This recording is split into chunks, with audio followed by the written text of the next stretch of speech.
ගාන තරම් කුරුල්ල විතරක් කෑ ගහන ලස්සන දැසනක පටන් ගත්ත මගේ චූටි ගමනක සම්පූර්ණ කතාව මේ. කියනද චූටි රහසක් කවදාවත් දැකලා නැති වුණත් ජීවිතේ පළවෙනි වතාවට දැක්කත් මට මෙයාලත් එක්ක කතා කරන්න පුළුවන්. එයාලා වෙල්ලා හැමදේම මාත් එක්ක කියනවා.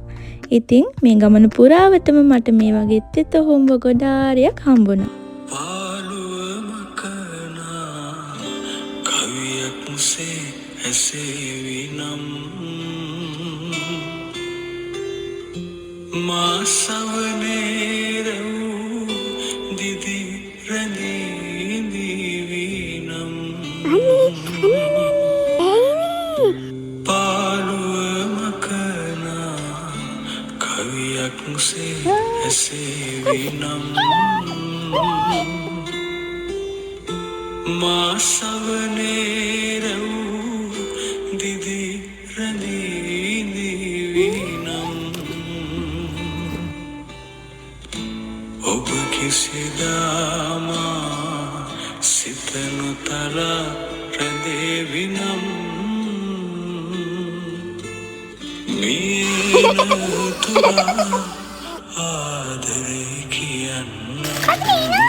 නිල් පාට අහසයි කොළ පාට පරිසරය විඳින ගමන් මීදුම දිගේ ඈතට ගියා.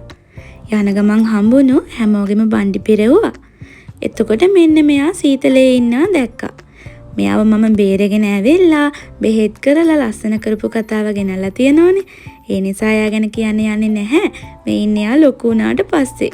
සීතලේම මියඳෙන්න තිබුණු තවත් ජීවිතයක් එලි කළා. දන්නවද මිනිස්සු ගොඩාක් වෙලාවට හිතේ සැනසීමෙන් නිදහසේ ඉන්නේ නැහැ. පරිසරය විඳින්න, සතුත් එක්ක මොහොතක් ගත කරන්න වෙලාව යොදන්නේ නැහැ. කොච්චර දේවල් තිබුණත් අපිට මානසික නිදහස නැත්නම් වැඩක් නැහනේ. දුවලා හති වැටුනාම චුට්ටක් නවතින්න. ඔයාටම ඔයා කාලය යොදවන්න. ඔයාගේ හිත සතුටු වෙන, තවත් කෙනෙක් සතුටු වෙන හොඳ දේවල් කරන්න. අපි අද ඉඳි හෙට ඉඳිද දන්නේ නැහැ. ඉන්න ටිකේ හිතේ සතුටින් නිදහසේ සැනසීමෙන් ජීවත් වෙන්න.